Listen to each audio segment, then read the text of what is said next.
What is Taobao lang? Taobao is like a Chinese. Meanwhile, Ha?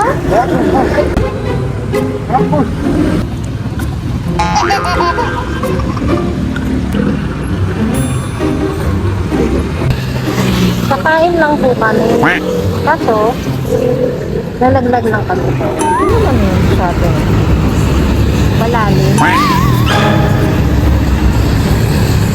Actually, hindi talaga ito yung plano namin puntahan. So, this is along Angeles to San Fernando. So, galing kami ng San Fernando kasi susubukan namin pumunta sa isang restaurant. Dahil sa hinahanap namin yung way, ayun, nung nakita namin yung restaurant, sabi ko, hinto siya. Nung huminto siya, lagpas na kami. Kaya nag-reverse siya. Ayun na pala namin, nalaglag kami. Lagyan niya lang ng beware. Sabi kasi accident dito, madalas namin nakikita. Di ko lang nagbibiran. So we came from the quite far, around 30 kilometers, to try another restaurant, but unfortunately when we arrived, the gate was closed and the place looked abandoned. You know what is that restaurant? Is the Diwata Pares Overload. There was no clear sign if was temporary or permanent. Nakikrave Ilang po, naman kasi binili. kami mag-adventure sa malayo na kumain. Pero sana, the owner could be update there on social media and the Google Map especially para hindi ma-mislead yung mga customer from now. So, Haobao restaurant is located along MacArthur Highway in San Fernando, Pampanga. So, it's very easy to spot since it's right on the main road. The area is accessible whether you're coming from Angeles or San Fernando. And there's nearby parking, making it convenient for diners. Especially, we are using also a motorbike. So, it's easy and convenient for us to do the parking.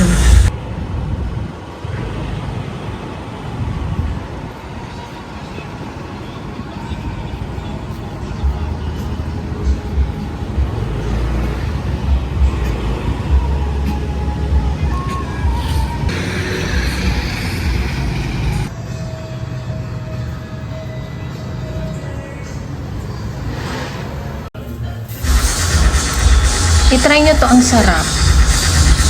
Ano siya? Jiabao herbal tea or Jiabao or herbal tea. Basta tea siya. Hindi ko siya ma-pronounce. So, yung lasa niya is parang, alam mo yung gumagawa kasi ako ng arnibal na, gawa sa arnibal na tea with vanilla. Yun yung lasa niya. Tapos napaka-mild ng lasa niya. Ang sarap ng blend niya. And then, it comes with lot of ice. Ang sarap talaga niya. Try niyo. So, yan yung una na sinerve sa amin habang mag-iintay ka ng around mga 15 minutes lang naman. Ang bilis. So, we order lang na alam namin nauubos namin. Pero hindi talaga namin naubos. Tinake out pa namin yan. So, we order egg fried rice and honey garlic chicken. Yung chicken sobrang crispy. Tsaka talaga nagustuhan ng asawa ko yun.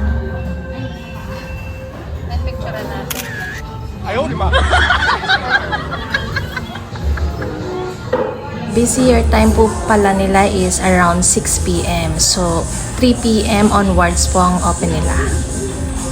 So, after 5 minutes, dumating naman yung isang order, yung wonton beef noodles. Ang sarap talaga ng sabaw niya. May in love ka. So, after nga ma-videohan ng mga food, variety of food, ayun, in-enjoy na namin yung moments. And then, half lang yung nakain din namin dyan. And then, nag-order kami ng dalawang take-out ng siopaw, asado and bola-bola. So, ang nagastos lang namin dyan ay 986. At ang babait na mga nag-serve doon, ha? Thank you po pala sa inyo dyan. Sabi ng asawa ko, we will try the other variety of your food. Thank you!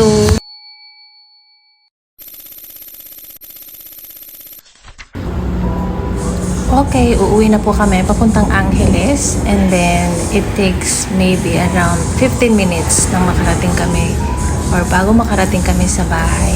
Then, panoorin nyo rin po pala yung i-upload ko na video, next video, Diwata Pares.